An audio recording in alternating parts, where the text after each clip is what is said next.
si logramos rescatar y recuperar ese espíritu, ese ideal, podremos volver una vez más, ya no con una forma medieval, por supuesto, porque estamos en otras épocas, en otros tiempos, volver a lanzar un ideal que busque la justicia, la belleza, la verdad y la bondad.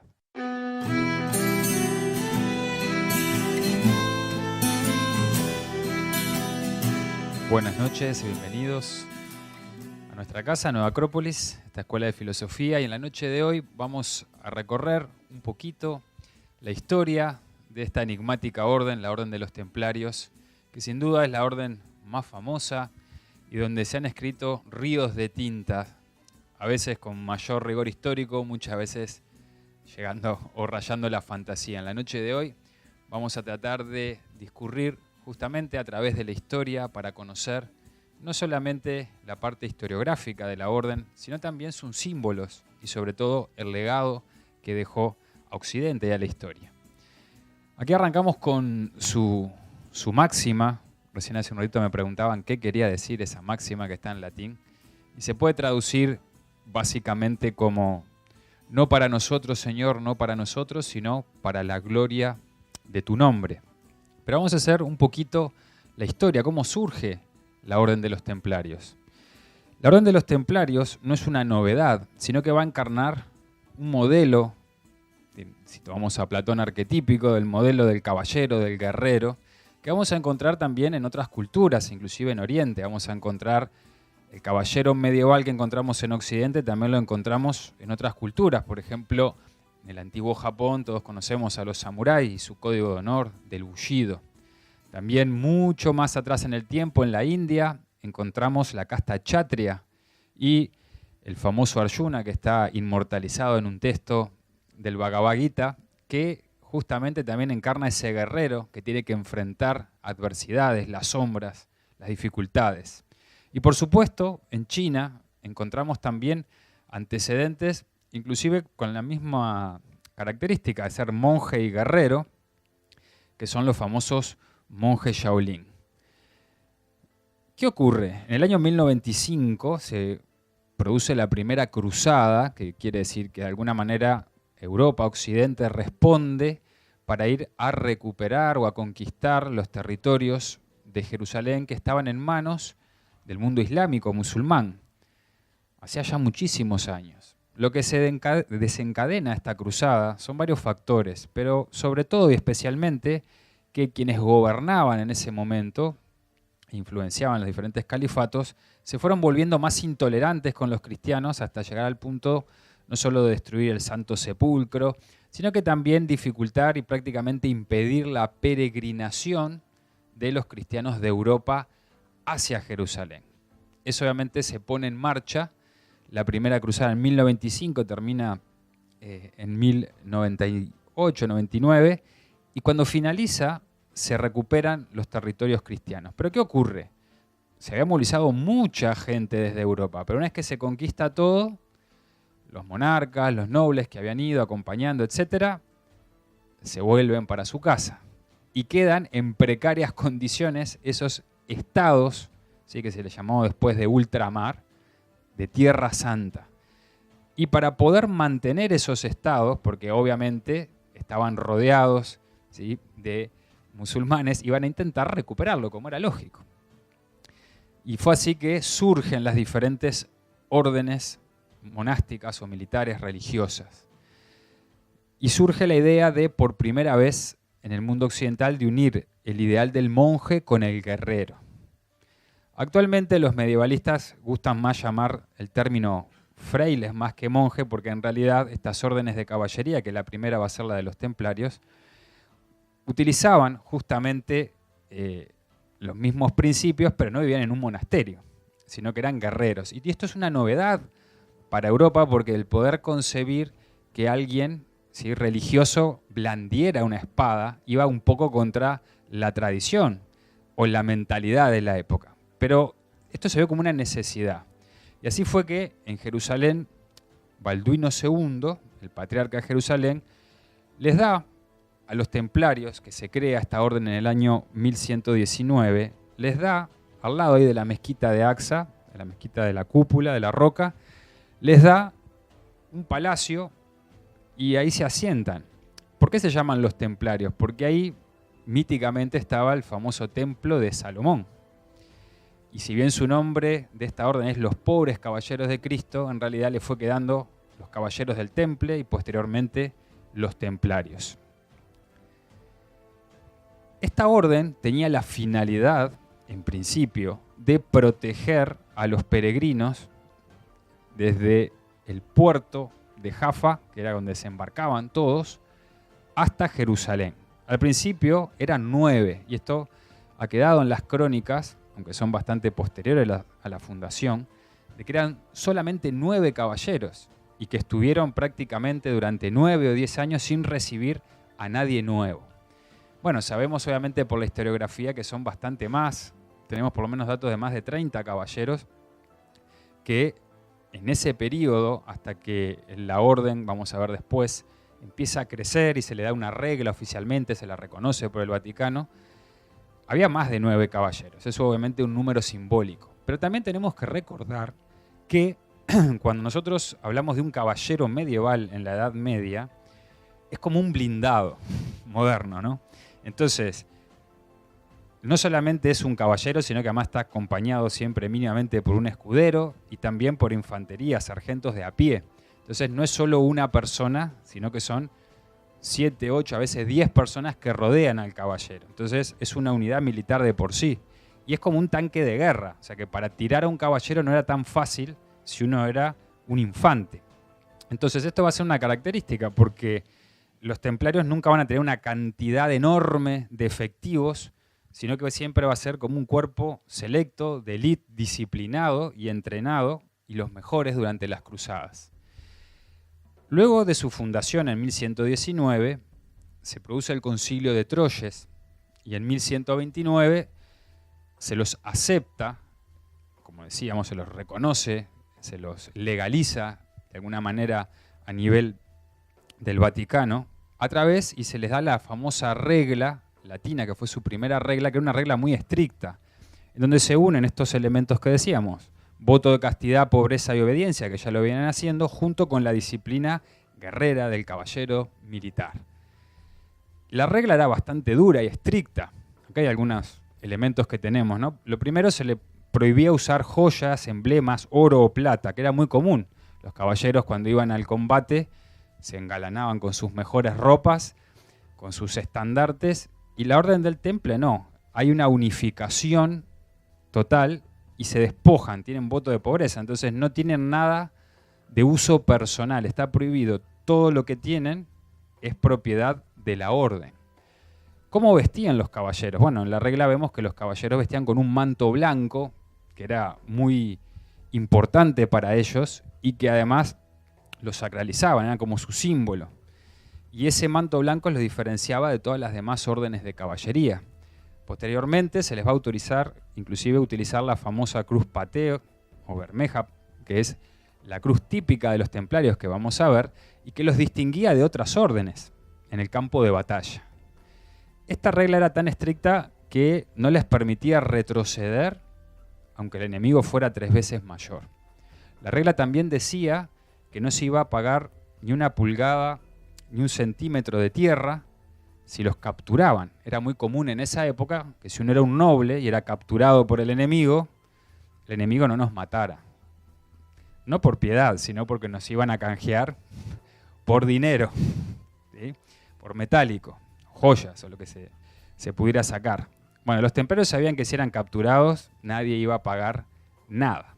Por eso los templarios, esto inclusive lo tenemos en varias crónicas, cuando eran capturados normalmente, si aún estaban vivos, eran decapitados. O sea que no había esperanza de que nos pudieran rescatar. Esta regla era muy estricta también en el sentido de la disciplina. La orden, o sea, lo que sería la cadena de mando era muy estricta. Se decía que lo que ordenara el maestre era como si Dios mismo lo hubiera ordenado. O sea que había que obedecer, y sobre todo en el campo de batalla, en situaciones adversas. También comían 2 templarios en un mismo plato, como símbolo también de fraternidad y de control. Porque obviamente si hay algo que es instintivo en nosotros es la comida. Cuando estamos con hambre, no dudamos de robarnos el último pedazo de pizza que queda rápidamente, pero cuando estamos con otra persona al lado y estamos comiendo los dos, hay que estar todo el tiempo controlándose, como si, bueno, mitad y mitad. También siempre andaban juntos en pareja, de día o de noche, y sobre todo de patrulla. Eso se transmitió hasta la actualidad modernamente. La policía generalmente anda de a dos. Esto tiene varias implicancias o explicaciones. Una, que cuando estamos de a dos siempre es más difícil caer en tentaciones o hacer cosas que no están correctas, porque si tengo a alguien al lado me recuerda eso. Y también por un tema de seguridad. Siempre andar de a dos. Ellos siempre andaban dos. Era una característica propia de los templarios. ¿Qué más? Una de las cosas interesantes es que dormían prácticamente vestidos y siempre con una pequeña luz, preparados siempre para la acción. Se decía que si quería uno estar en Oriente, se lo mandaría a Occidente. Si quería estar en Occidente, se lo mandaría a Oriente. Cuando hablamos de Oriente, hablamos de Tierra Santa, obviamente. También, otro elemento importante era que deberían estar siempre presentables. Lo describía así, había que estar, si uno tenía barba, que la barba estuviera prolija, bigote lo mismo, el pelo corto, y siempre se decía que se debía estar limpio por dentro como por fuera. O sea, que trataban de mantener una unidad, una estética también y una pulcritud.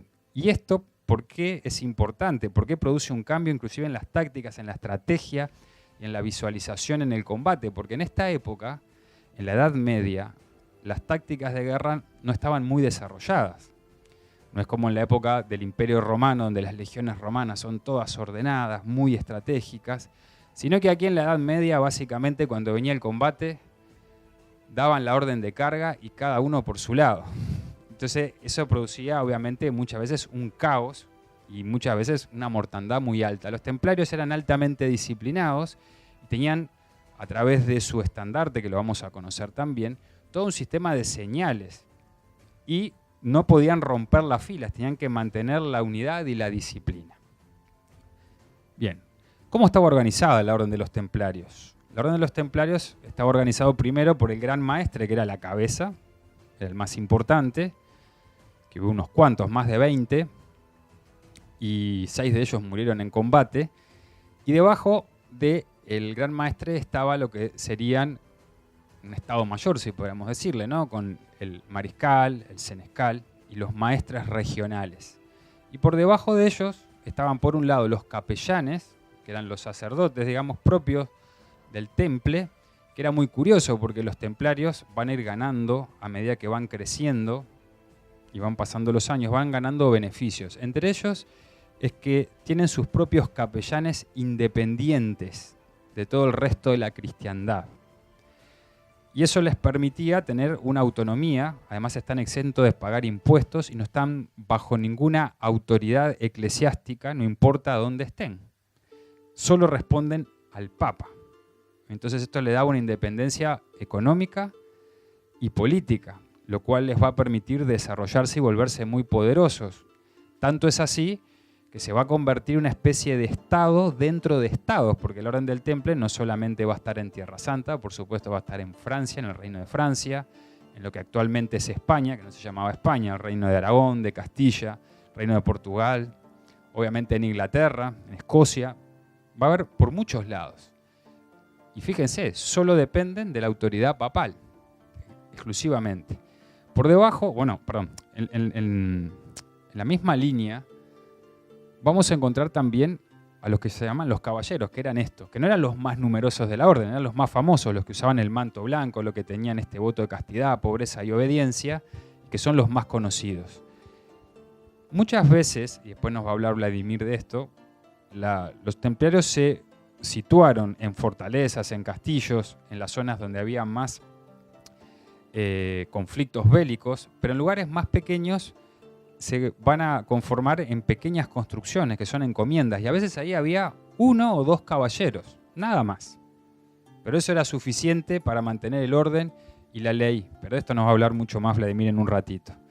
Debajo de los caballeros estaban lo que sería la infantería, que eran los escuderos y también los sargentos. El término sargento moderno del ejército viene también de esta época medieval. Y por debajo de ellos estaban los artesanos, los albañiles, agricultores, campesinos. Y había, digamos que la orden era bastante grande, iban acogiendo gente y podían ir perteneciendo en esos diferentes niveles. No voy a profundizar en esto para no quitarle a Vladi, que ahora nos va a hablar un poco más de eso. ¿Cómo vestía un caballero templario? Aunque muchas veces vemos imágenes un poco románticas, armaduras completas y arriba un manto templario, esas armaduras más bien representan armaduras del Renacimiento. Y en la Edad Media se peleaba básicamente, aunque hubo una evolución, por supuesto, a lo largo de la época de las cruzadas, con una cota de malla. Usaban, obviamente, el manto arriba. Con el correr del tiempo después usaron un peto, que tenía también la cruz templaria. Y usaban primero el típico casco normando, que es un casco que tiene protector nasal. Y luego fue evolucionando y se usó el yelmo, ¿bien? Que era cerrado, lo cual les permitía mayor seguridad, pero también restringía un poco la visibilidad.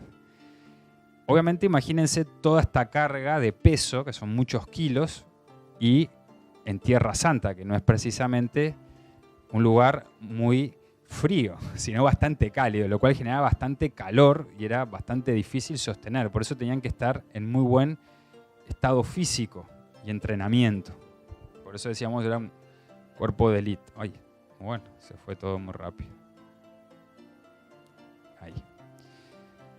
A lo largo de la historia tuvimos 23 grandes maestres de la orden, que fueron los altos dignatarios, eran los encargados de administrar toda la orden. Pero 6 de ellos murieron en combate, lo cual nos muestran que, a diferencia de lo que muchas veces ocurría con un rey, por ejemplo, donde era muy extraño que muriera porque tenía una escolta muy grande y si las cosas se ponían mal, se retiraban y a su vez si eran capturados, iban a pagar para poder devolverlo con vida a sus tierras.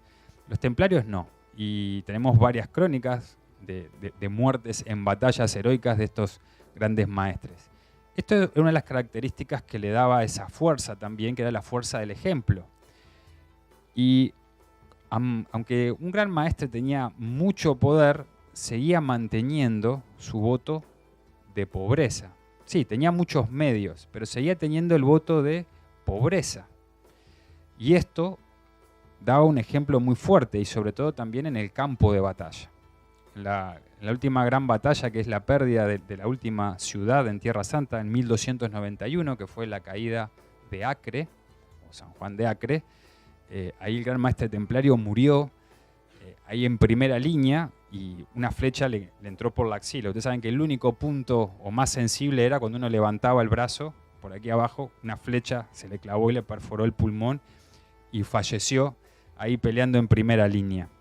Esa ciudad cayó y los templarios trataron de salvar a toda la población civil porque iban a ser esclavizados, los niños vendidos como esclavos, las mujeres en muchos casos violadas y los hombres desgollados. Fue muy trágica esa caída de Acre y de todas las construcciones que hay, la única que no queda es la de la fortaleza de los templarios, porque ahí se refugió toda la población civil y resistieron hasta el final. Tuvieron que cavar y prender fuego para que se viniera todo abajo y todos murieron combatiendo hasta el último hombre. Bien, a continuación voy a pasar con Vladimir para que nos hable un poquito sobre cómo era la organización del temple en Occidente, porque esto es bien interesante. Por un lado van a estar los caballeros templarios combatiendo y manteniendo Tierra Santa, simbólicamente en manos cristianas occidentales, pero por otro lado, como dijimos recién, la orden se va a expandir por todo Occidente, por Europa. ¿Qué aportes tuvo? ¿Por qué les interesaba tanto también desarrollarse allí? ¿Y qué herencia nos dio o qué produjeron, si es que produjeron algún efecto, antes de los templarios y después que los templarios desaparecieron, qué dejaron para Europa? Así que te dejo.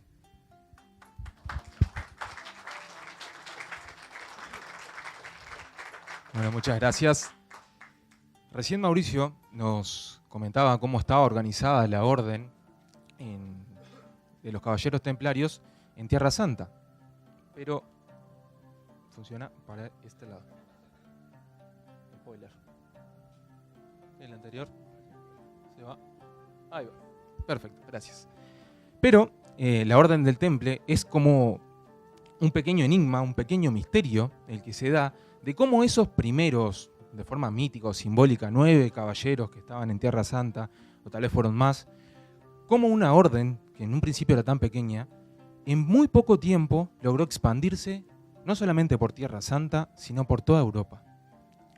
En este mapa vemos cómo la orden en muy poco tiempo se ubicó tanto desde Inglaterra hasta Tierra Santa. Ahí podemos hacer como un pequeño paralelismo histórico en la mayor época de expansión del Imperio Romano, que también ubicaba la mayor parte de Europa e inclusive hasta el norte de África.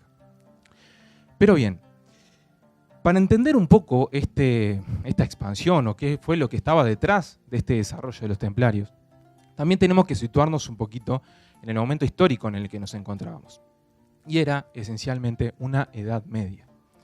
Pero sin embargo, en este momento de la Edad Media, empezaron a haber ciertos cambios, ciertas diferencias que los templarios fueron parte de ellas. Por ejemplo, al momento del resurgimiento de los templarios, apareció lo que era el culto mariano, el culto a la Virgen María. Es decir, la mujer pasó a volver a tener un lugar preponderante dentro de la iglesia, que estaba completamente relegada. Junto con el culto mariano, también se desarrolló el arte gótico, que nos hablaron en la charla de la semana pasada, con un resurgimiento de la construcción de las catedrales. También había un pequeño cambio que se estaba dando muy paulatinamente entre el sistema de gobierno, que pasaba más de un sistema feudal, donde sí había reinos, pero principalmente el reino más grande era el de Francia. Después eran pequeños reinos o feudos, de los cuales, si bien respondían a un rey, también estaban supeditados a sus propias normas. Y en todo esto, los templarios aparecen y empiezan a crecer. Ahora bien, ¿qué es lo que está detrás de esta organización? ¿Qué es lo que está detrás de este crecimiento de los templarios?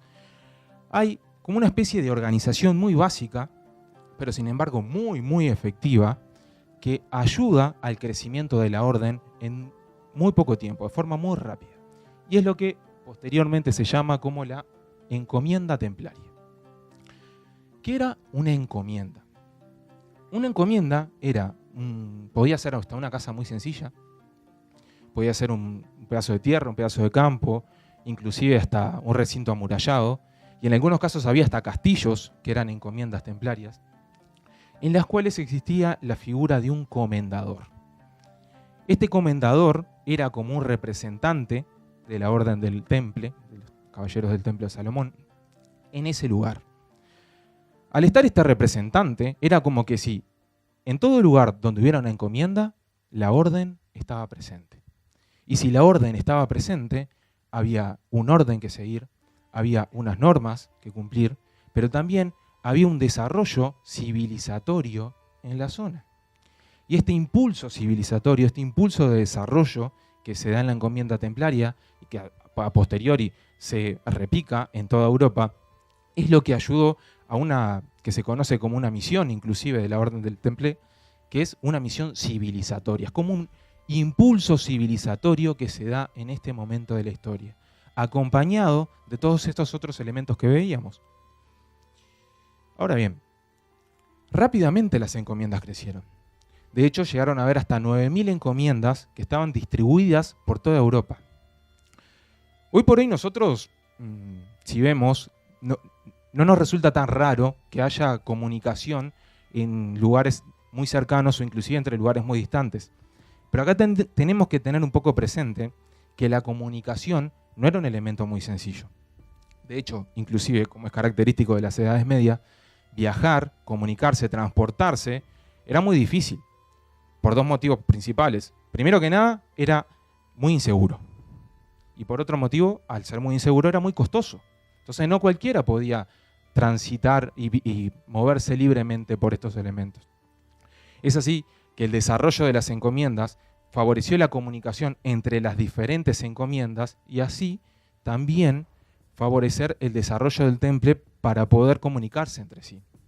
Esto a su vez, si lo pensamos un poco, no dista mucho de esa orden, de esa misión que nos comentaba Mauricio recién, de proteger a los peregrinos en Tierra Santa. Ahora lo estaban haciendo dentro de Europa.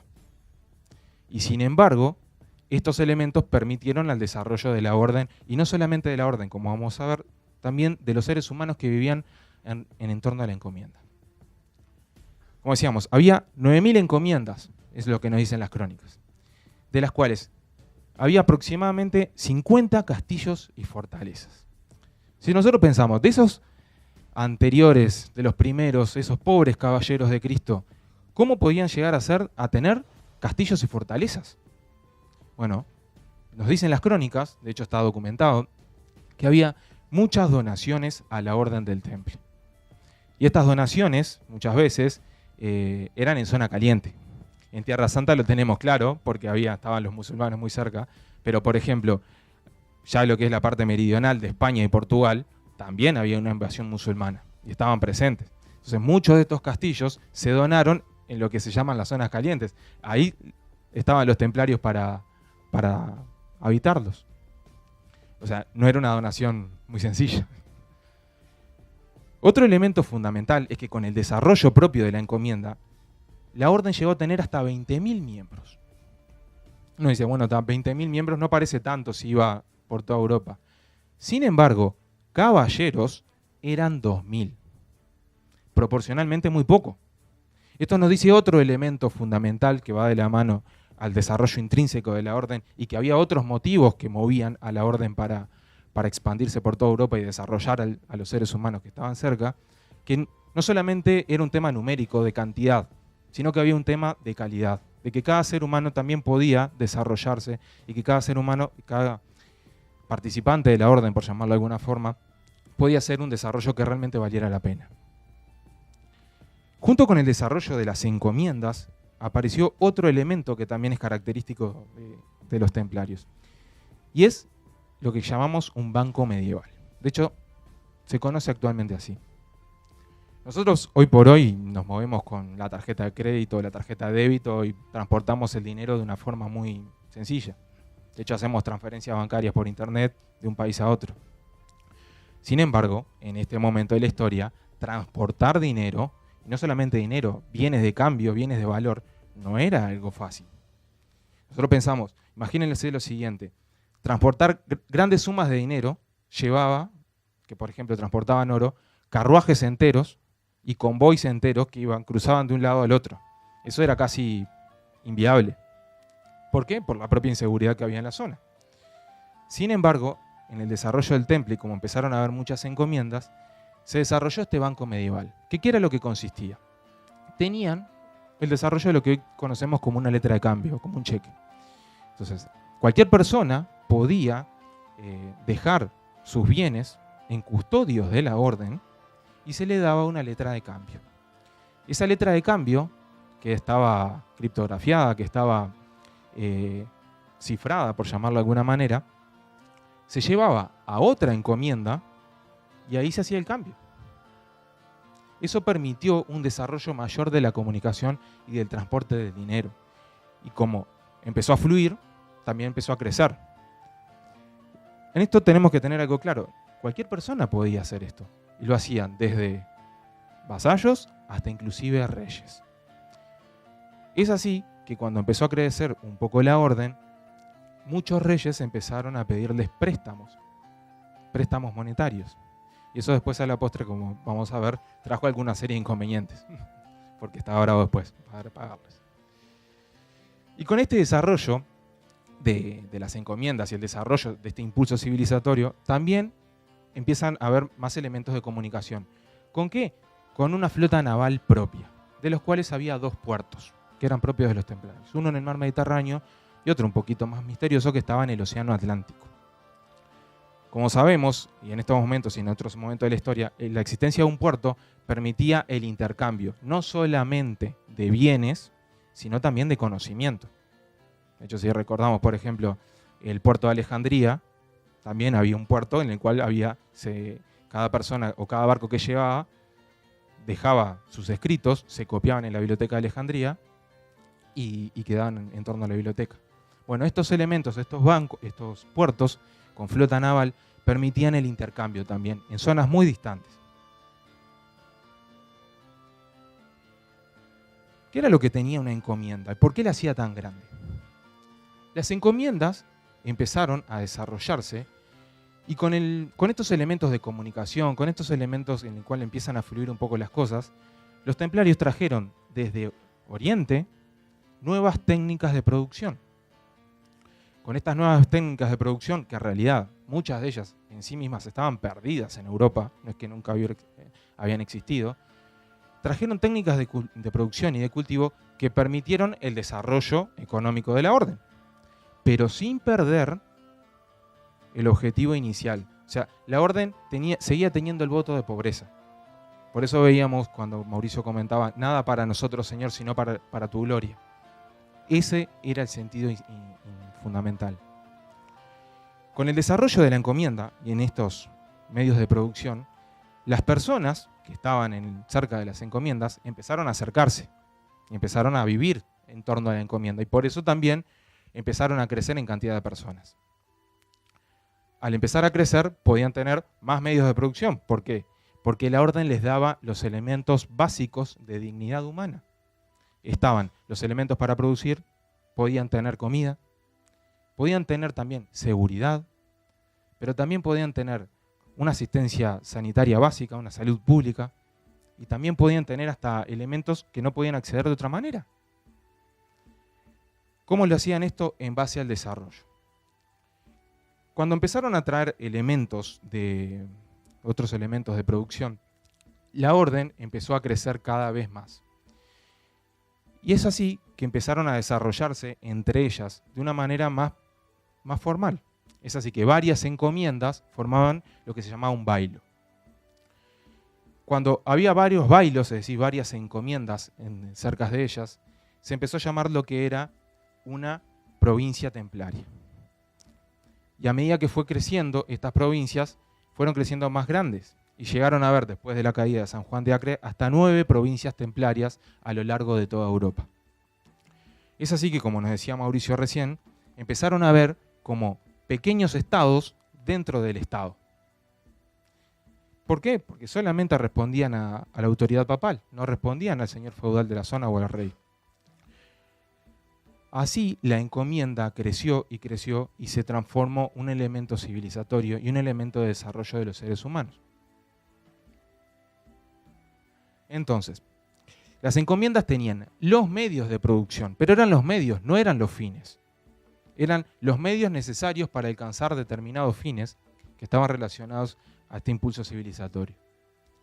Tenían a las personas que producían. Las personas se querían ir a vivir a las encomiendas y ya no prestar vasallaje a los señores feudales. Es así que estaban los agricultores, los herreros, los tejedores, los curtidores. Todas las personas querían vivir una encomienda.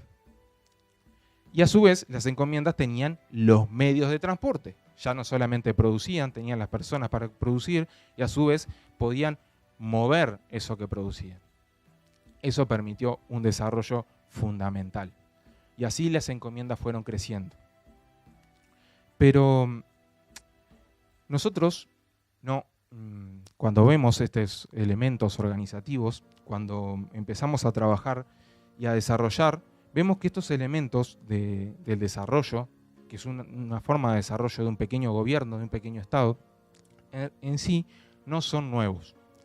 De hecho, ya Platón, en la República, que es uno de sus diálogos, nos hablaba de que existían diferentes tipos de personas que en realidad trabajaban en pro de una finalidad común. Y es así que había las personas que eran de oro, las personas que eran de plata, las personas que eran de cobre y las personas que eran de hierro. Ahora bien, esto no dista mucho del sistema organizativo que tenía la orden. Por ejemplo, los de oro eran los monjes, los que nos comentaba Mauricio recién. ¿Y por qué eran los monjes? Porque a lo largo de toda la Edad Media, el conocimiento se reservaba a ciertas órdenes monásticas. No a todas. Ciertas órdenes monásticas fueron las que salvaguardaron el conocimiento que venía desde allá, desde la noche de los tiempos, para poder pasar esa Edad Media. Ahora bien, los de plata, ¿quién serían? Los de plata eran propiamente los caballeros. ¿Y por qué eran los hombres de plata? Porque los caballeros eran los que estaban al frente en los momentos complicados. Siempre estaban presentes. Y ahí, donde hubiera un caballero templario, donde hubiera una encomienda, donde hubiera un representante, estaba la orden para defender, para prestar seguridad, para prestar valor y para prestar un desarrollo de dignidad. Ahora bien, ¿quiénes serían los de cobre? Los de cobre eran los artesanos. A medida que las encomiendas fueron creciendo, fueron arrimándose también artesanos, que eran los hermanos artesanos que se llamaban en determinado momento, y esos fueron los que promovieron en cierta forma también el desarrollo del gótico. ¿Y por qué los de cobre? Porque son los que moldean las formas, son los que trabajan con ellas.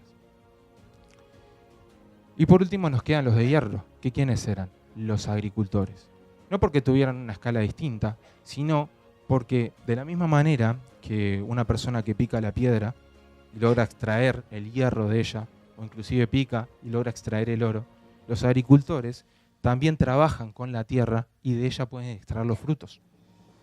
Y así poder cada uno de ellos trabajar en función de la función que tengan o de las capacidades que tengan para promover esa idea, esa forma civilizatoria que tenían los templarios. Y es así que con este trabajo que tenía la orden, con este desarrollo civilizatorio, podían crear un lugar mejor, podían tener un mundo mejor. Y es así por eso que la orden creció tanto.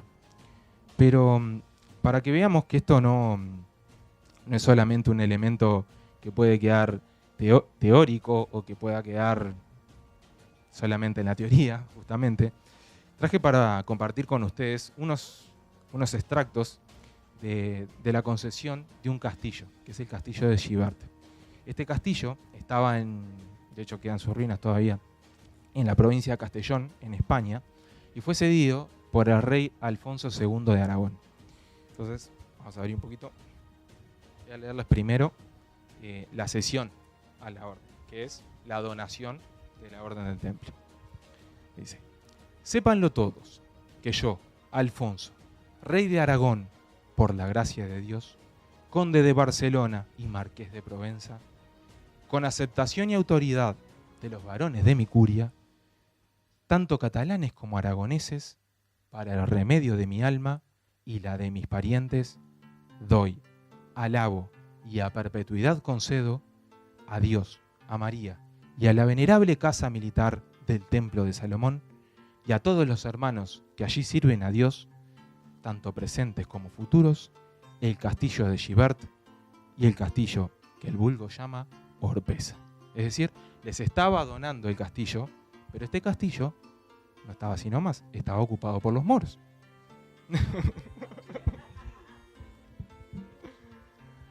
Pero bueno, se lo dio a los templarios para que se hicieran cargo de él. Los templarios después ciertamente combatieron contra los moros en ese momento, pero un elemento fundamental, también accedieron al control del castillo por muchos elementos diplomáticos, porque es una forma también de acceder de una manera más política, accedieron al control del castillo. Sin embargo, un elemento fundamental que nos ayuda a entender un poquito más esta misión civilizatoria, esta misión de establecerse en las diferentes zonas, establecieron, junto con los moros y junto también con los judíos que habitaban en esa zona, algo que nos cuesta entender un poco hoy, que estas religiones estaban las tres juntas y vivían de hecho entre sí, establecieron ciertas normas de convivencia que son fundamentales para el desarrollo de cualquier civilización. Entonces la primera dice, esto lo establecieron en presencia de todas las autoridades de las tres religiones. Primero, promesa de respetar la ley musulmana. Es decir, los musulmanes se rigen bajo sus leyes, a pesar de que estén en el castillo. Bien. De acuerdo con su ley, los musulmanes pueden pregonar, orar, ayunar y hacer romerías sin que la orden pueda cobrarle tributos por ellos. Es decir, tenían libertad de culto. O sea, no solamente se regían bajo sus leyes, tenían libertad para practicar su religión. Tercero, salvaguardia de la mezquita mayor con todos sus oratorios, dentro y fuera del castillo. Y lo mismo respecto del cementerio. No solamente se regían bajo sus normas, podían orar, podían profesar su religión, sino que los templarios se iban a hacer cargo de salvaguardar sus recintos sagrados. Pero aquellos que no lo quisieran, decían, libertad, si lo desean, de abandonar el pueblo antes de un año, con todo el ganado y los bienes muebles, pudiendo incluso vender sus casas, tierras, marchando además con la protección de la orden. Es decir, esto es un texto más largo y aquellas personas que no quisieran estar dentro de la orden, dentro de lo que sería una encomienda, podían marcharse libremente con sus propios bienes si los podían transportar o venderlos y se iban encima con la protección de la orden. Quinto, para los que se quedaran, se confirman a todas sus tierras, obligando únicamente a abandonar sus casas a quienes habitan en el recinto interior del castillo. Pero la orden se compromete a darles una casa fuera de aquellos que han unido.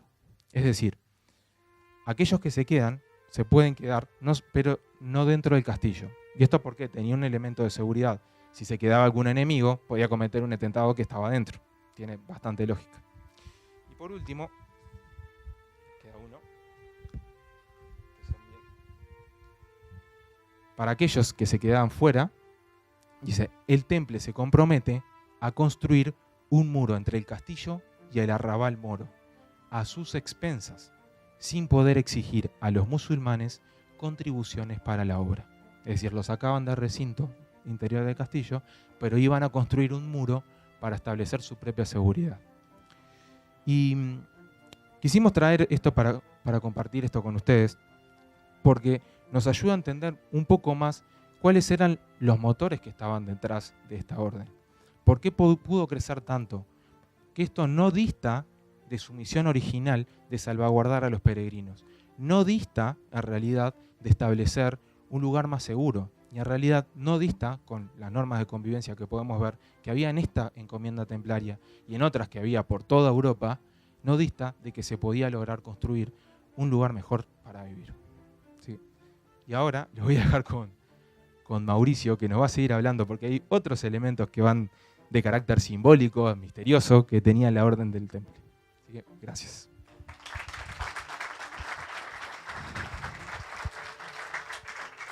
Esto que nos leía Vladi es muy interesante porque hay mucho más, si no estaríamos hablando horas. Pero inclusive esa gente que se marchaba, el contrato decía que tenían derecho de volver antes de un año y se le iba a reintegrar todo. O sea, me puedo ir, me voy y un año, me arrepentí, vuelvo. Imagínense si nosotros vendemos a un banco algo y no al año. A las 2 semanas decimos, ¿me puede devolver el contrato? No. Esto no solo ocurría, obviamente, que uno podría pensar, bueno, ocurre en la Europa medieval, que era una excepción, porque tenemos que pensar que para la mentalidad medieval el musulmán era un enemigo, sino que también pasaba en Tierra Santa. Tenemos crónica, por ejemplo, y son crónicas no cristianas, sino son crónicas del lado musulmán que conservamos, donde habla un ferviente creyente musulmán que dice, mis amigos los templarios. Entonces él cuenta cómo él dentro de Jerusalén podía orar perfectamente y que lo que le pasó fue que se puso a orar y de repente llegaron unos francos. Francos se les llamaba a los europeos que iban a Tierra Santa. Claro, cuando ve cómo rezaba un musulmán, se enfurece y le dice, no, así no se reza. Los cristianos rezamos de esta manera. Entonces él explica cómo los templarios lo sacaron inmediatamente, le pidieron disculpas a este musulmán y lo dejaron orar tranquilo.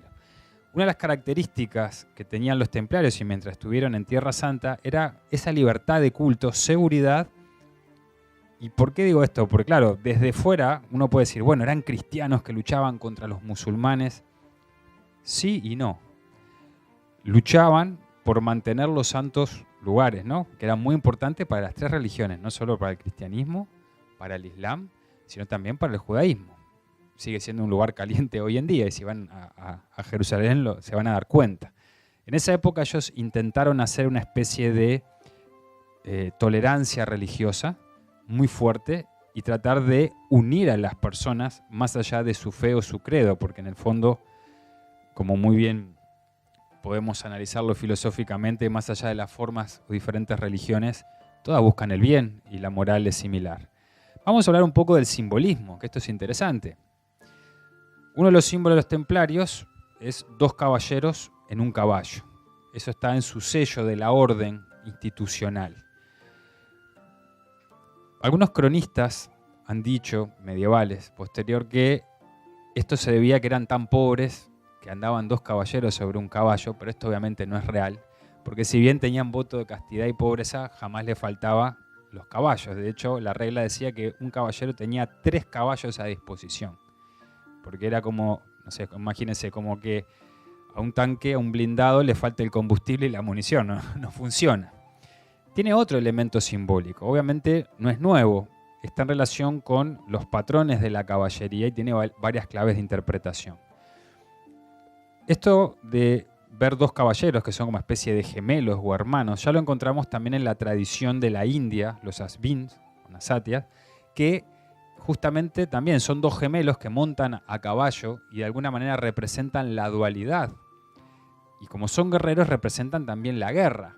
Pero no solo la guerra externa, sino una guerra más importante que libramos todos los seres humanos, que es una guerra interior, el conflicto interior que tenemos todo el tiempo, entre lo que pensamos, sentimos, actuamos, entre lo que es lo correcto y lo bueno y lo que nos conviene, y entre ser generoso y ser egoísta, entre decir la verdad y a veces ocultarla porque quizás no nos conviene. Esa guerra está todo el tiempo en nosotros y de alguna manera esa guerra está fundamentalmente psicológica y mentalmente.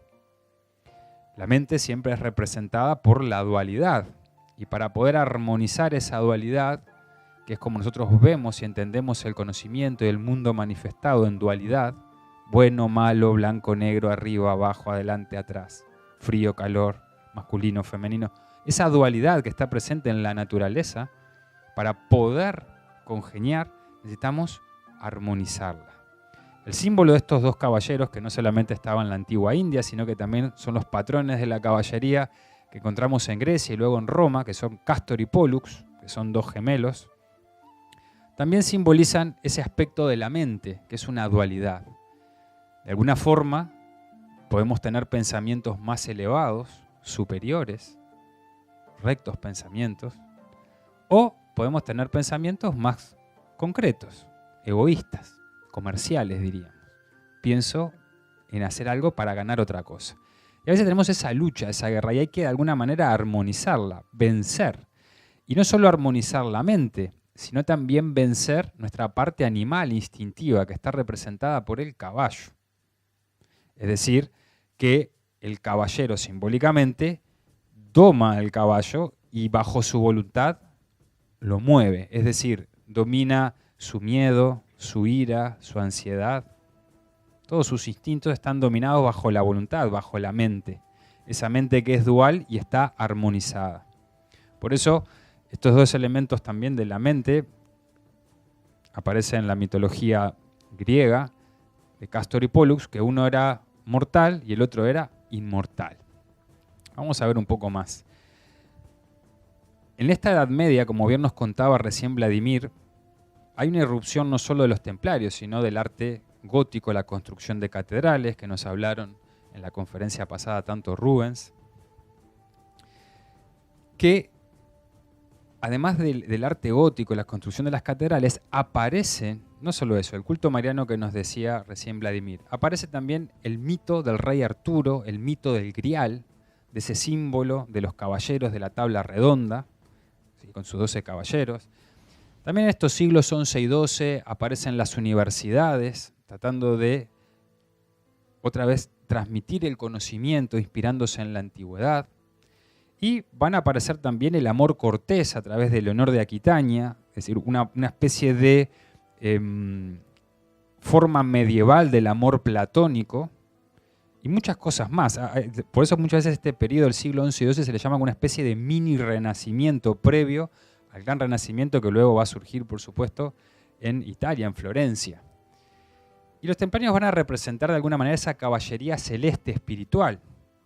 ¿Qué quiere decir caballería celeste espiritual? Que representan los valores superiores, en contraposición a una caballería terrestre o a un guerrero que, mientras un guerrero pelea por la justicia, por el honor, por la bondad, el otro guerrero pelea, pero bueno, por ascenso social, por interés, por adquirir más tierras. Sus valores son materiales.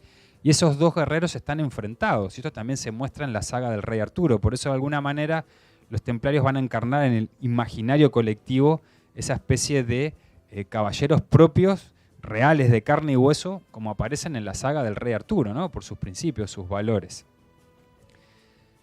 Muchas veces encontramos en los textos, se habla de la cruz templaria. ¿Hay una cruz templaria?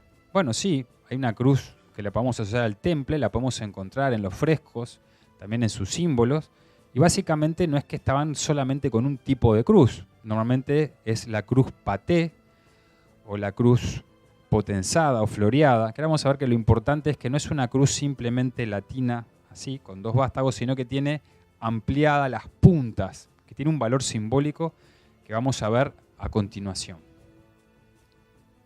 Si se mueve, ahí. Además de la cruz, tenían otro símbolo que era el bausán o el estandarte del temple, que bueno, ¿cómo sabemos que era de este color? Bueno, como aparece acá, en algunos frescos ha sobrevivido y podemos ver cómo era. Y era mitad blanco, mitad negro. Otra vez esta dualidad presente, constante, que vamos a encontrar en muchas culturas de la antigüedad, hablando de la dualidad manifestada en la naturaleza, que empieza ya desde el universo, que es un compuesto de espíritu y materia, y cuando entran en conjunto se forma lo que se llama el cosmos, el orden. Pero ese orden que está manifestado y en evolución, el ser humano debe acceder, debe conquistar, debe batallar y alcanzarlo a nivel de conciencia propiamente, poder unificar esa dualidad, esa parte material con esa parte trascendente espiritual.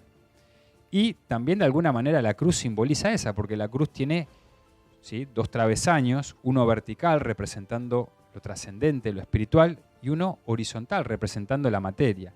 Y en ese punto medio estaría el ser humano crucificado en ese estado de conciencia entre el cielo y la tierra. No es ni un dios ni tampoco un animal. Tiene que lograr vencer ese conflicto interior, esa dualidad. Dentro de los sellos de los templarios, el de los dos caballeros y montando sobre un caballo, que ya dijimos que no era símbolo de pobreza, sino es un símbolo de armonización, de dualidad, de control y de desarrollo de fortaleza, de autocontrol de la personalidad de cada uno de estos caballeros, habían lo que se llamaban los sellos secretos, que muchas veces se malinterpretan. No es que fueran secretos, que nadie... Los sellos secretos de los altos dignatarios eran los sellos personales. Y aquí podemos ver algunos elementos bastante curiosos de su simbología que nos deja ver entre el velo de cuál era, de alguna manera, la filosofía que promovían, que no era tan quizás cristiana católica como históricamente, si uno lo lee, puede parecer. Primero, por este tipo de tolerancias, por este conocimiento además de símbolos, pero también por algunos símbolos muy interesantes. Por ejemplo, tenemos, como no anda mucho el rojo, tenemos un símbolo que es un águila sobre un altar. Todos estos sellos están en el archivo de Francia. Son documentos, ¿no?, que tenemos de mandatarios del temple. Un águila bajando sobre un altar. Esto obviamente tiene una clara referencia a uno de los 4 evangelistas, que es San Juan. Sabemos que de los 4 evangelios, como muy bien lo ha muchas veces un especialista español, quizás de los más importantes en el mundo sobre el cristianismo primitivo, que es Antonio Piñeiro, él dice obviamente que de los 4 evangelios, el evangelio de San Juan es el que tiene una clara influencia gnóstica. ¿Quién eran los gnósticos? Los gnósticos fue un movimiento dentro del cristianismo primitivo que se diferenció bastante luego con el cristianismo, cómo se terminó desarrollando y universalizando. De hecho, fueron después declarados herejes. Los gnósticos tenían una clara referencia a toda la filosofía antigua grecorromana, una clara influencia neoplatónica en la concepción de la cosmovisión del mundo, del ser humano, de la divinidad. No solo eso, inclusive sostenían el concepto de la transmigración de las almas, o más conocido para nosotros como la reencarnación. Bueno, todos estos conceptos fueron declarados heréticos con el correr del tiempo, y lo que sí sabemos es que los templarios siempre tuvieron una predilección por Juan o San Juan. También encontramos símbolos como el abraxas, otro símbolo también muy relacionado con el mundo gnósticos, son símbolos que tienen relación con la sabiduría. Y también vamos a encontrar otro símbolo, que es el del pelícano que se abre el pecho para dar de comer a sus polluelos, como un sacrificio. Esto obviamente es un símbolo netamente cristiano, pero ¿cuándo surge? ¿Cuándo surge esto? Esto surge en un texto que no sabemos bien, entre el siglo III y IV después de Cristo, curiosamente en Alejandría, donde estaba donde se originó el movimiento neoplatónico, en donde este texto hace referencia, rescata un montón de símbolos de la antigüedad y los hace de forma cristianizada. Este texto probablemente también sea gnóstico. Y también vamos a encontrar a San Jorge, el patrón de la caballería, medieval por excelencia. Pero San Jorge es un símbolo muy antiguo, que inclusive lo podemos rastrear hasta Egipto. Horus, que es el dios egipcio, tiene cabeza de halcón, muchas veces es representado, sea en una barca, matando a la serpiente Apap. O también, como bien aparece aquí, lo pusimos, matando una especie de cocodrilo. Es el antecesor del símbolo de San Jorge. Es aquel caballero que mata el dragón, mata sus sombras, todos sus defectos. Es ese dragón que tiene alas, pero que no vuela, porque rapta, porque es una fuerza de la materia, no una fuerza del espíritu. Entonces podemos ver esta cantidad de símbolos que tenían esta orden tan particular. También está lo que se le denomina, y eso sabemos porque en esa época se usaban mucho, los alfabetos criptados. Los templarios probablemente lo tuvieron, porque comúnmente nosotros tenemos este alfabeto, que es Virabén, fue un investigador que dijo que él había encontrado, había descifrado un alfabeto de los templarios. Pero en realidad este alfabeto es bastante más moderno. ¿Por qué? Porque obviamente la U y la V era la misma en la Edad Media. En el latín no se usa la W, pero sí sabemos que tenían un alfabeto. Es altamente probable porque ellos utilizaban ese alfabeto inclusive para sus comunicaciones. Y como muy bien nos decía recién Vladimir, para poder emitir las letras de cambio y de alguna manera cifrar todas las cosas, usaban alfabetos. Era algo muy común. ¿De dónde surge la cruz, como decíamos recién, paté o potenzada? Que esa sí es característica de la orden del temple.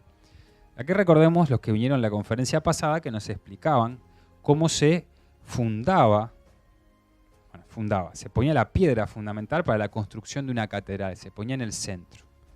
Y se trazaban los 4 puntos cardinales, norte, sur, este, oeste. Obviamente la catedral estaba alineada. Y luego los puntos cardinales intermedios, y ahí se generan 2 cuadrados. ¿Sí? Un cuadrado que representa el elemento celeste arquetípico y otro cuadrado que se refleja en la materia. Los templarios no tenían que construir, o su misión no era, como sí lo fueron de las cofradías constructoras, construir templos, aunque se llamaban caballeros templarios. Su misión era civilizatoria, era construir, ¿sí?, una civilización, dar un impulso civilizatorio. Y eso es muy importante, porque si nosotros vemos desde que aparecen los templarios hasta que son apenas casi 200 años, cuando desaparecen, trágicamente, Europa ya no es la misma. Obviamente no todo es gracias a los templarios, pero su aporte es muy importante. Como nos comentaba recién Vladimir. Obviamente tenemos poco tiempo, no podemos extendernos en eso. ¿Cómo cayó la orden del temple? Bueno, fue muy trágico porque por un lado se fueron perdiendo los diferentes reinos de Tierra Santa, no por culpa de los templarios, sino porque también habían varios inconvenientes con los cristianos que allí estaban. Muchos cristianos también se peleaban con los templarios. Era complejo el tema. Cuando se pierde definitivamente Tierra Santa, el reino de Francia, que estaba muy endeudado, estaba Felipe el Hermoso, era el rey, estaba muy endeudado por sus malas administraciones. Había ya devaluado la moneda, con todo lo que eso implica a nivel económico. Después necesitaba más recursos, ¿y qué se le ocurrió? Bueno, expulsar a todos los judíos de Francia con lo opuesto, y se quedó con todo. Y luego, como seguía teniendo deudas muy complejas, puso la mira en el temple. recordemos que el reino de Francia, a pesar de todos estos problemas, era el reino más rico, más grande en esta época. De hecho, la orden tenía la mayor cantidad de encomiendas en este reino. Y una cosa interesante que estaba en relación con lo que nos decía Vladimir, en Francia las encomiendas no estaban a más de un día de distancia unas de otras. Entonces permitía que cualquier viajero se pudiera movilizar por Francia y llegar siempre al final del día a un lugar seguro. A nosotros nos puede parecer algo normal, pero en la Edad Media, si ustedes dormían tranquilamente, ponían el caballo en un bosquecito y se acostaban a dormir, lo más seguro es que no amanecieran vivos. Hubieran estado desgollados y sin caballo, sin botas, sin nada. Eso es lo que pasaba normalmente, a no ser que uno tuviera una escolta de guardia grande. Entonces, cuando Felipe el Hermoso ve la Orden del Temple, claro, no era fácil destruir la Orden del Temple o apoderarse. Lo primero que intenta es tratar de que uno de sus hijos ingrese a la Orden, con la idea de que pudiera ser nombrado después maestre o gran maestre. Obviamente no lo logra, es rechazado porque no es digno de ser templario. Este era otro tema que no nos dio para hablar hoy, esta noche, porque es un tema muy amplio, de que no era fácil tampoco ingresar, se ponían pruebas, etc. Y luego se le ocurre, tiene la idea de unir a los templarios con otras órdenes militares para luego sí apoderarse. Pero los templarios se niegan. Entre esa orden había otra orden muy conocida que era la orden de los hospitalarios. Y finalmente lo que se le ocurre es, bueno, por la desesperación de tener este dinero, es tomar sus posesiones acusándolos. ¿De qué? Obviamente de herejía. Para eso utiliza Guillermo de Nogaret. En el año 1307, en un viernes 13, y ahí queda el recuerdo de que todos los viernes 13 son malos, se arresta a todos los templarios, una especie de gran operación policíaca, y son todos llevados y bueno, acusados por Francia de herejes. Se les acusa de todo, un poco, de todo lo que era malo en esa época. Esto suele pasar siempre y lo hemos visto también con todas las diferentes grandes filósofos o escuelas de filosofía a lo largo de la historia, que lo peor que se ve en ese momento es cómo se los acusa. Se los acusa de herejía, de adorar un Baphomet, de orinar el crucifijo de Cristo, de escupirlo 3 veces, de sodomía. Bueno, todo lo que podía ser más horrible en una mentalidad medieval de la época es en lo que proyecta. Obviamente requisan las diferentes encomiendas y demás y no empiezan a encontrar absolutamente nada, porque todas esas acusaciones, como ya sabemos, eran falsas. Bueno, como no confesaban, que lo que se hacía muy simple, se los empezaba a torturar hasta que confesaran. Muchos de los caballeros murieron sin confesar y otros, presos del dolor y la angustia, terminaron confesando lo que le decían sus inquisidores o acusadores. Solo fueron perseguidos y torturados en Francia. En los demás reinos no se los persiguió, pero sí se acató la orden de mucho gusto. ¿Por qué? Y bueno, porque para cualquier monarca si le decían, bueno, me puedo quedar con esto, puedo disponer de esto, tal, buenísimo. Entonces, pero no se los persiguió, o sea, no se los torturó, no se los... Luego, en 1312, como dice aquí, finalmente, porque el Papa al principio no apoyó directamente a Felipe el Hermoso, pero luego, porque no era fácil romper la imagen de los templarios, pero finalmente se dio y en 1312 la orden fue cerrada. Y luego en 1314, su último gran maestre, Hugo de Payns, que estuvieron cautivos entre mucho tiempo también en el castillo de Chinon, que todavía está en pie en Francia, y otros mandatarios, después de haberlos torturado y obligados a ser confesados, dijeron en público que todo lo que habían confesado no era real, y entonces ahí había que quemarlos porque ahí se arrepentían, ¿no? Bueno, y fueron quemados en una parte de la Cité, ahí en Francia, en París, que uno puede visitarlos. De hecho, hace muchos años estuvimos justo con Vladimir y otros compañeros de la escuela ahí en ese mismo lugar. Ahora, si ustedes bajan, son 2 escaleritas y hay una placa chiquita que dice, bueno, aquí fue quemado Jacques de Molay y los últimos templarios. Y ahí fueron quemados en la hoguera y termina o se destruye esta orden del temple a nivel organizativo, desaparece.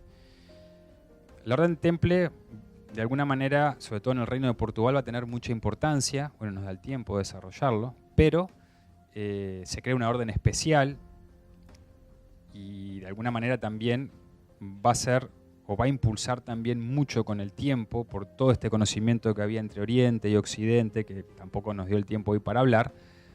Quizás es una de las puntas muy interesantes, el desarrollo de la navegación, al aparecer mapas antiguos que habían quedado guardados desde épocas grecorromanas, que habían quedado guardados en Oriente y que vuelven a aparecer, y que luego va a dar origen a lo que se llamó la Escuela de Sagres, a través de Enrique el Navegante, que fue un gran maestre de esa orden, el hermano del rey de Portugal, de esa orden que ya nos llamaban los templarios, porque esto fue después.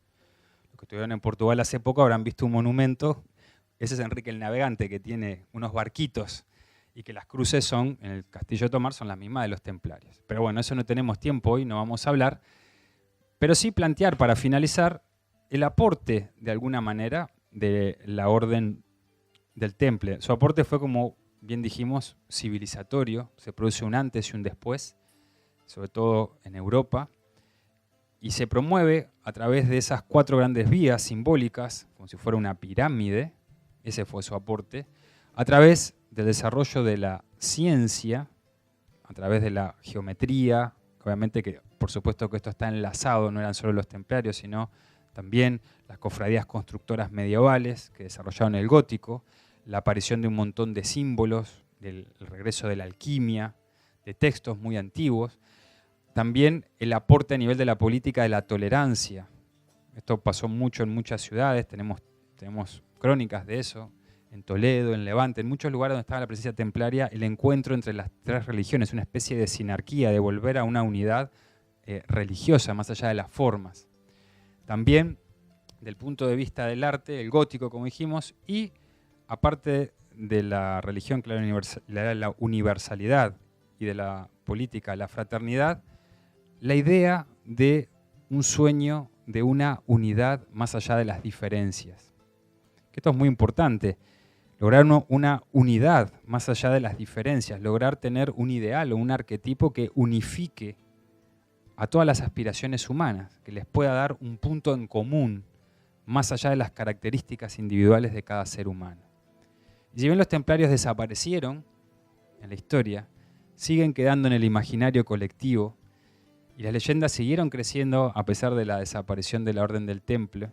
Y si ustedes van a Europa, siempre en cada lugar donde hay o hubo presencia templaria está lleno de leyendas, de que aún algún caballero en la noche aparece, o que alguien fue salvado por un templario, o que ahí hay un tesoro escondido, etc. El verdadero tesoro de los templarios no era el oro, y de hecho tampoco se quedaron con tanto dinero, porque el verdadero poder que tenían los templarios era su visión, era su ideal, que podía generar una civilización y un crecimiento a todos los niveles, empezando por lo espiritual y también por lo material.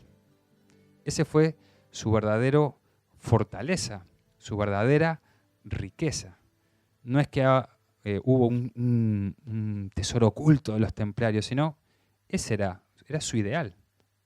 Esa era la verdadera riqueza, su fortaleza estaba en su interior, no en las cosas.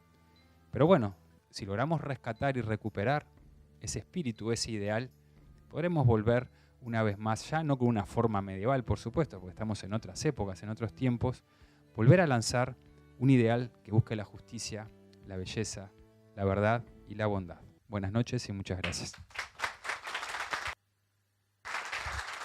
Pero no se vayan porque... No se vayan porque, primero, muchas gracias, Mauricio y Vladimir, por desvelar algunos de estos misterios de los templarios.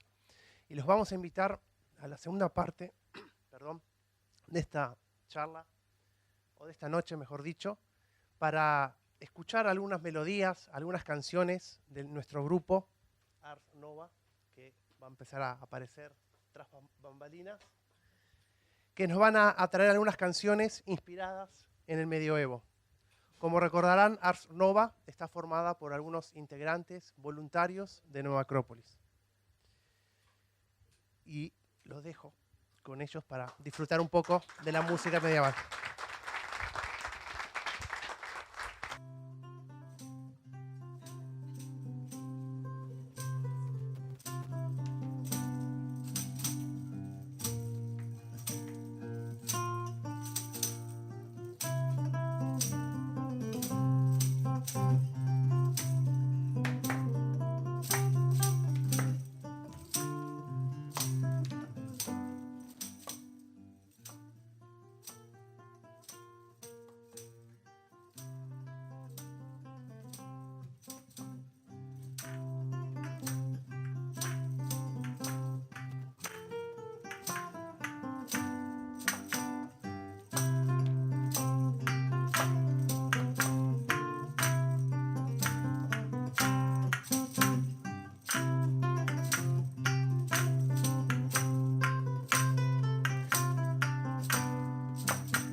vamos a seguir y continuar con una obra del folclore tradicional inglés, una melodía titulada Green Sleeves, o traducido al español, Mangas Verdes.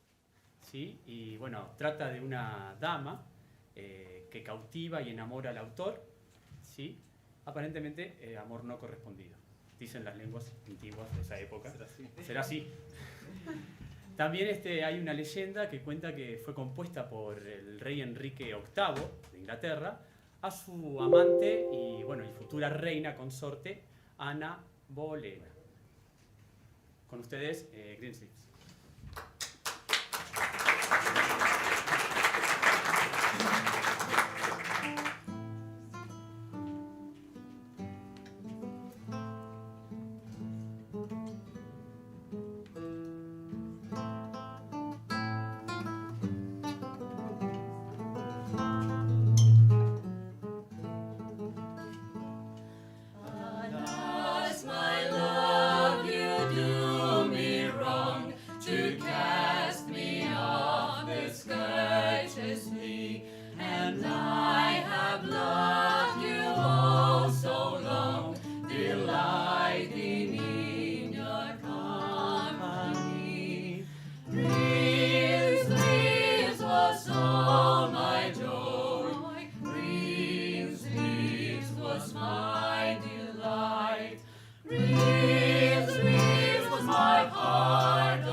Ahora vamos a seguir con un romance español que en sus primeras versiones va a ser del siglo XV.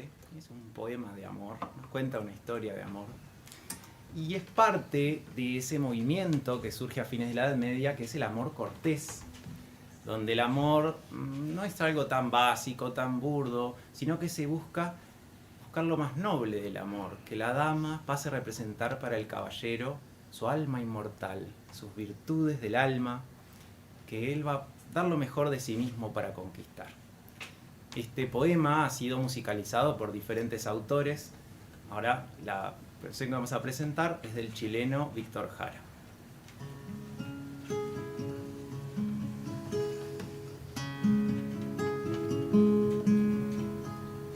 Un sueño soñaba anoche, soñito del alma mía, Soñaba con mis amores, que en mis brazos los tenía. Vi entrar señora muy blanca, muy más que la nieve fría. ¿Por dónde has entrado, amor?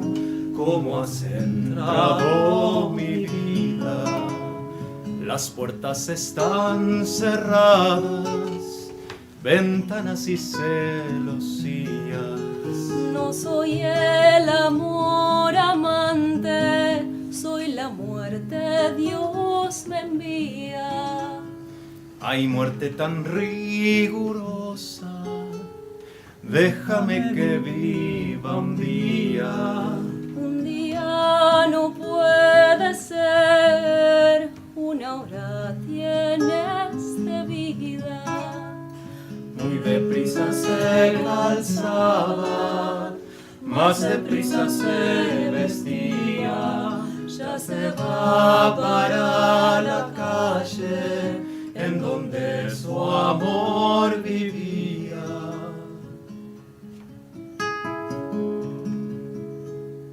Ábreme la puerta blanca, ábreme la puerta, niña. ¿Cómo te podré yo abrir si la ocasión no es venida? Mi padre no fue a palacio, mi madre no está dormida. Si no me abres esta noche, ya no me abrirás, querida. La muerte me anda buscando, junto a ti vida sería. Vete bajo mi ventana, donde labraba y cosía. Te echaré cordón de seda para que subas arriba. Y si el cordón no alcanzare, mis trenzas añadiría. La fina seda se rompe, la muerte que allí venía. Vamos el enamorado, que la hora ya es cumplida.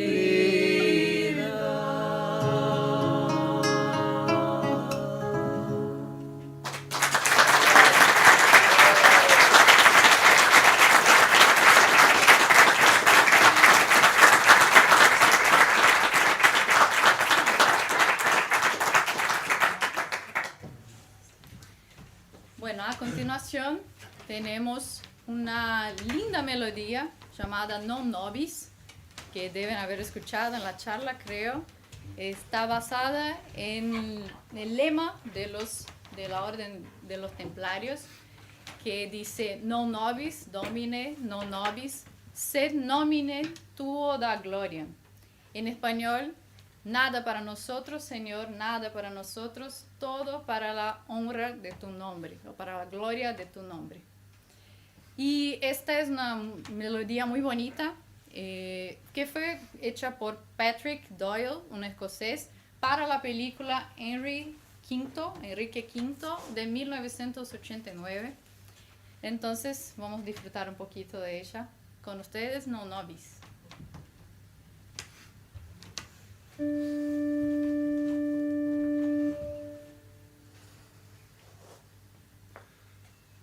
Non nobis Domine, Domine, non nobis Domine,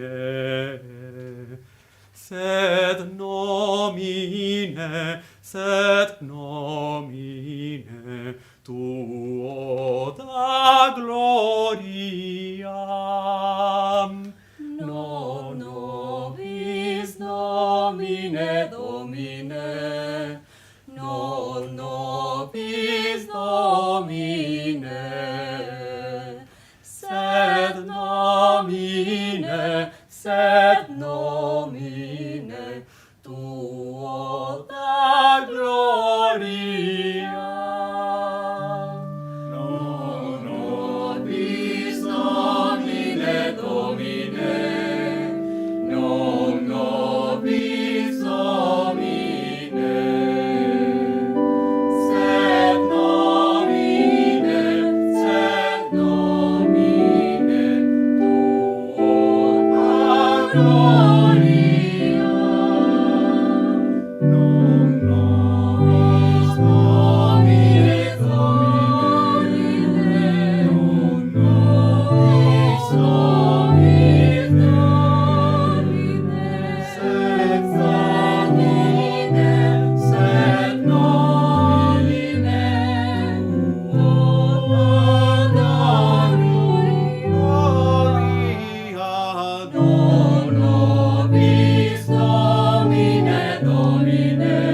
Se insisten.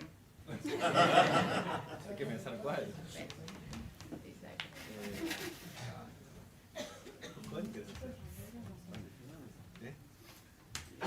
Y Santa María. Santa María. Podemos hacer Bueno, Santa María. una que le gusta mucho a Mauricio. Dedicada a Mauricio. No puede dormir de noche, vos. Ahora me sumo a cantar. Muy bien. Quiero verlo. Bueno, ya que insistieron, vamos a cantar Santa María, Estrela do Dia. Es una cantiga medieval, o sea, una canción popular que está escrita en gallego-portugués de la época. Es la número 100 de una colección de 400 cantigas que fueron compiladas, coleccionadas o escritas por Alfonso X, que entró para la historia como el sabio, justamente por este trabajo, esta labor increíble que tuvo de juntar especialistas, no solo cristianos, pero judíos, musulmanes, para compilar los textos y música de la época. Entonces tenemos esta gran colección y vamos a presentarles Santa María, Estrela do Dia hoy. Espero que disfruten.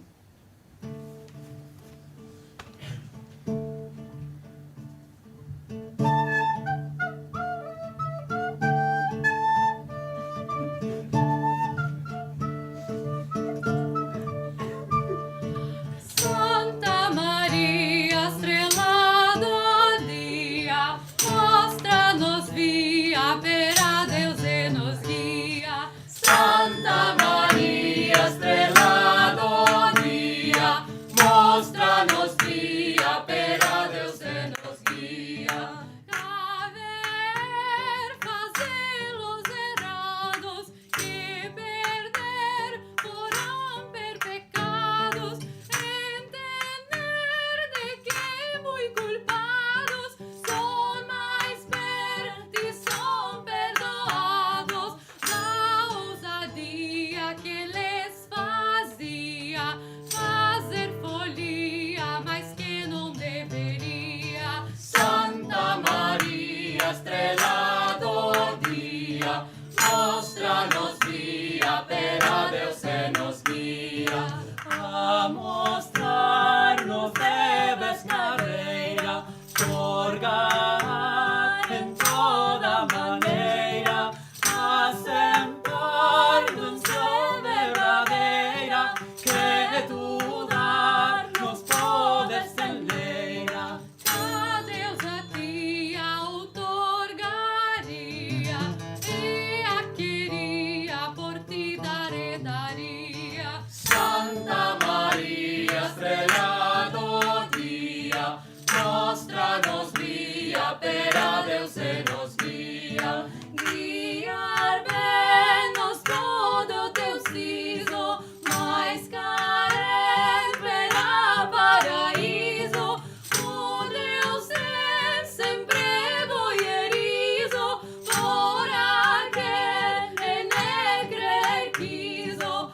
E prazer mia se te prazia, e fossa mia aumenta e companhia. Santa Maria, estrela do dia, mostra-nos via, pera Deus e nos